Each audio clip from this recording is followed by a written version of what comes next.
Chào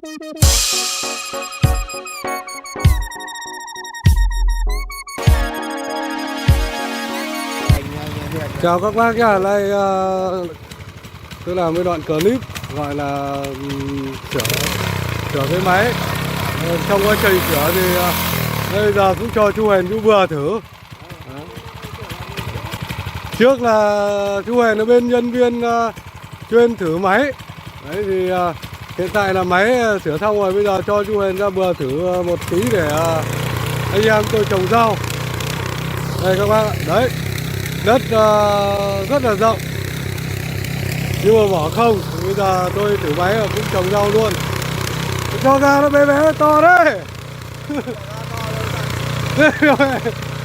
Gió thiếu rồi. Con này á, bảo lấy cái tô vít 4 cạnh đây đây. Đấy, đây là chú Huyền nha, đang thử máy.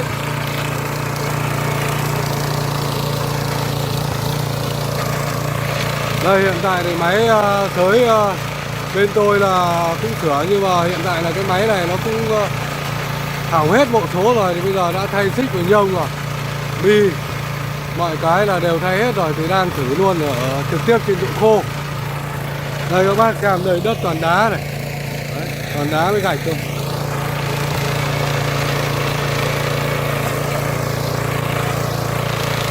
Cho cái gió nó về tí nữa. Hết rồi, Hết cỡ chưa? Hết cỡ rồi thì nó chỉ được như thế này, không hơn được. Đất này nó cũng hơi cứng. Đất đi suốt làm đường đi lối lại suốt thì làm sao mà.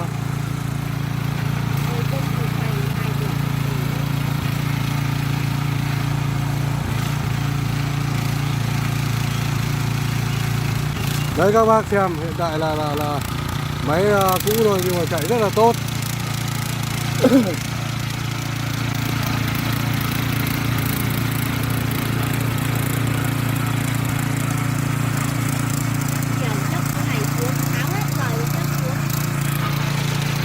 Không, cứ thế đi xuống được mà.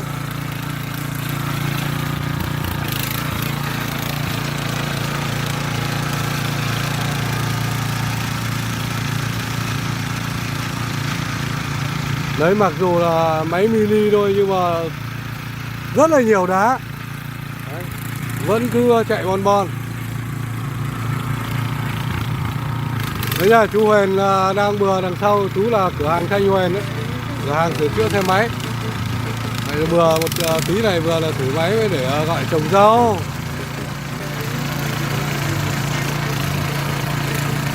Cho lốt nó sang mấy cái cây chuối à. Bừa lốt cái góc góc kia. Có khả năng hơi ít xăng.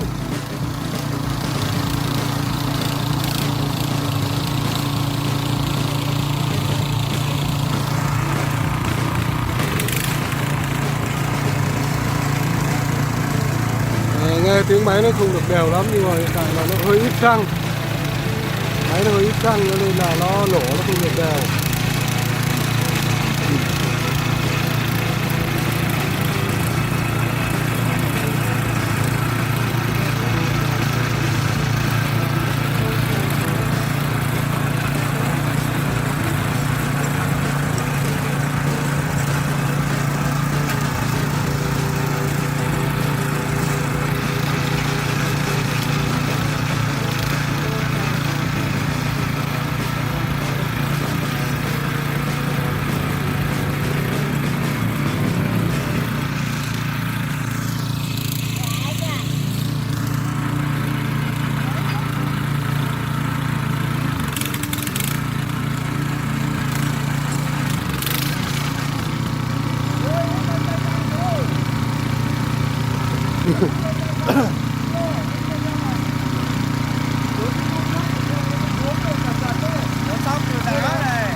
Chặt đi, chặt bỏ ra đi thì phải.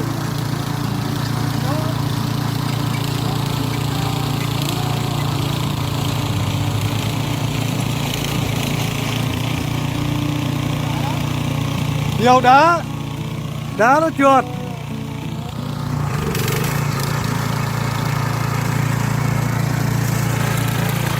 Làm cái máy này rất là vất các bác ạ. Đấy, đúng là cái cảnh nhà lông cho nên là vất thật đấy. Có làm mới biết cái nỗi khổ của nhà lông. Đấy cho nên là ngày xưa thì cứ trâu vào, bây giờ là toàn dùng cái máy này. Mặc dù nó vất vả tí nhưng mà nó cũng nhanh.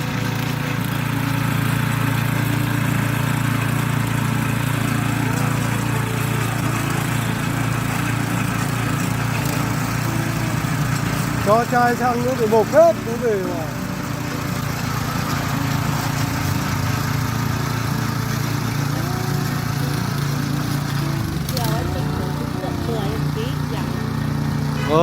Được mà.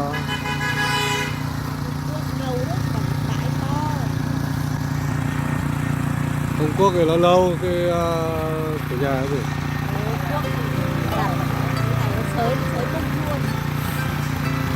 Cái này thì nó xới xong là nó lát luôn đất đây.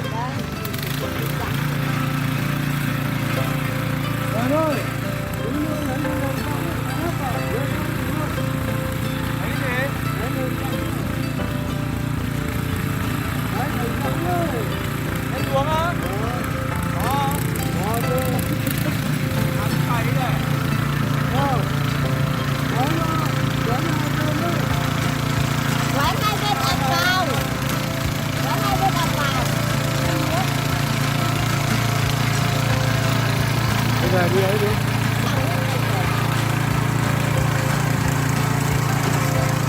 Đấy chỉ có 5-6 phút rồi mà cái mảnh này là coi là tơi bời hết rồi.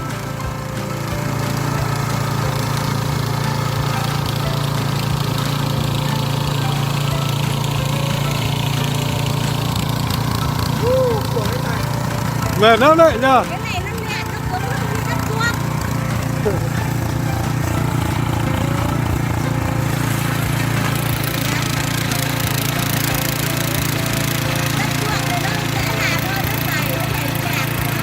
Ôi, cái này mà bừa một vài người làm chắc phải mất mấy ngày rồi đấy.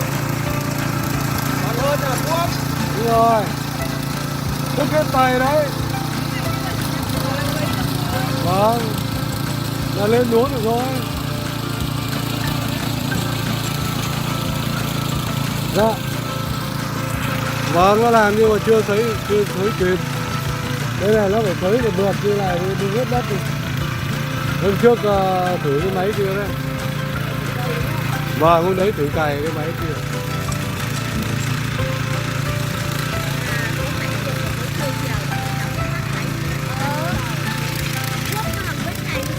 Thôi để thằng lao nữa.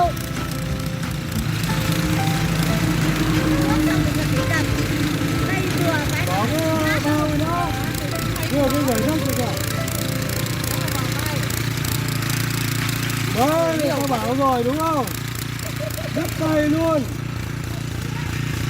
Tay con đấy. Cái kia đó, bọn nó lại dính rồi, nó bảo rồi. Hôm là kia nó vừa ở đây nó chả bảo à. Hôm qua kìa, cái bà dưới quê của cháu này, chồng người bật mất rồi, còn nó một mình đi đường cái này này. Chắc là cái trường hợp như thế này xong nó lùi thì nó tiến thì không biết, nhưng mà biết là và gãy một bên tay, gãy một bên chân. Bây giờ có. Đấy các bác xem đấy, đây hiện tại là một đống đất như này nhưng mà đấy cho máy bới luôn ra.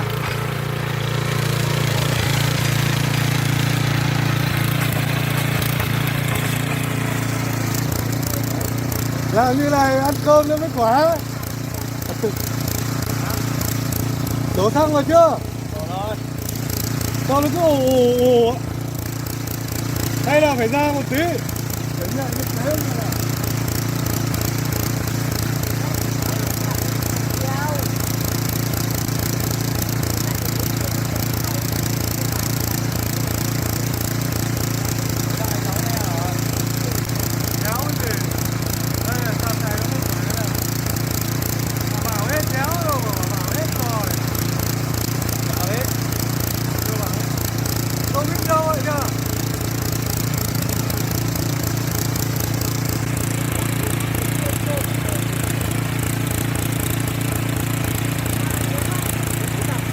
hết này. Vậy, nhưng mà thế này cho nó vui.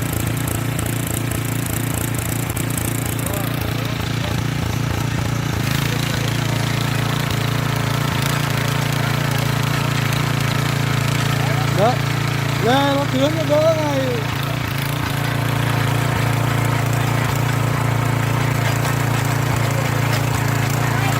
Đứng ở bên kia này, quay đầu bên này. Coi ở đá.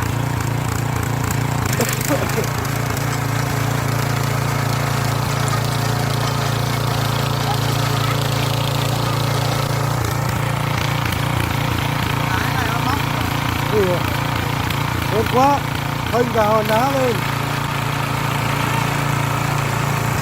Khỏe nó.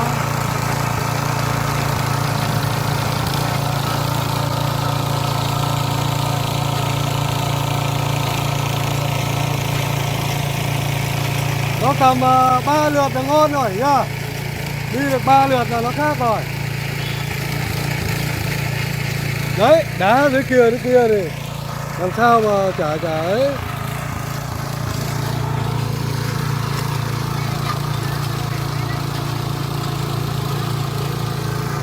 Đấy các bác xem, cứ bảo làm sao máy nó nhanh hỏng, như thực tế là ruộng rồi. Đây lương đồi trên tôi nó tất thế này. Đây là anh em tôi đang bừa tí để gọi là trồng rau thôi. Chứ còn bà con vùng cao người ta làm thì nhiều lắm. Tất như này. Vâng, cái này là máy, đây là máy xới đây.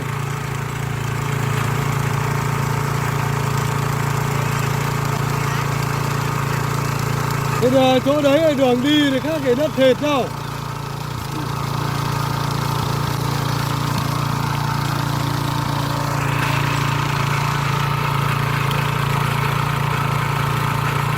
Cái máy này hiện tại là trên tôi gọi là cái máy bóp nó mới đi.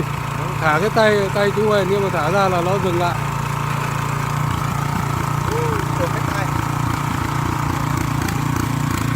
Đây, đi vào chỗ này này.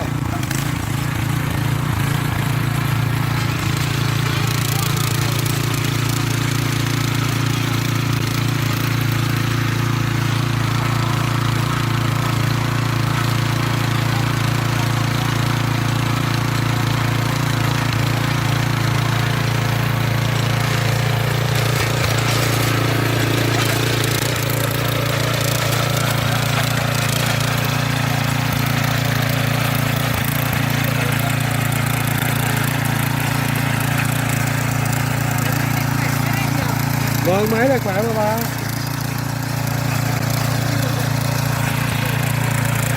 Đấy, nhìn nó đơn giản đấy thôi, nhưng mà cứ thế mà nó đi làm cả ngày đấy.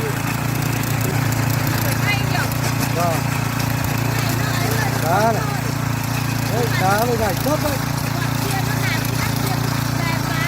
Nó làm ở dưới ruộng nó ướt.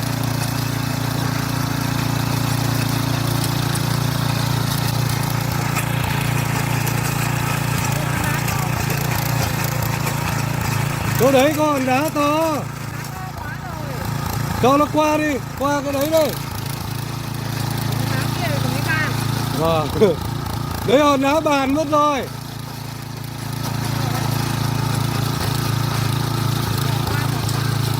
Thôi hòn đá đấy thì bỏ qua.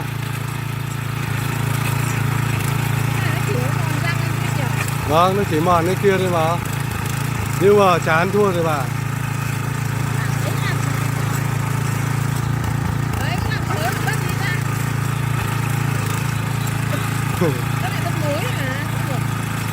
Đất vét ở đây ra đây mà.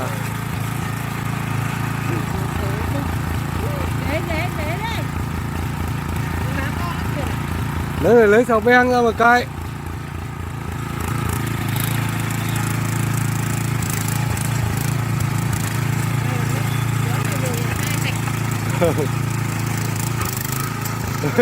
Phải quen.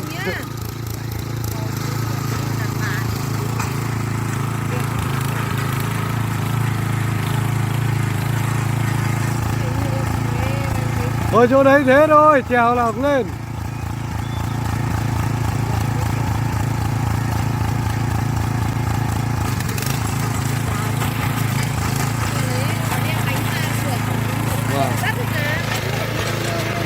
Vâng đấy, hiện tại thì tôi quay một đoạn clip thử máy thôi. Thời lượng nó cũng chỉ được 15 phút 2 phút thôi. Thì hiện tại đây thử để cho anh em biết.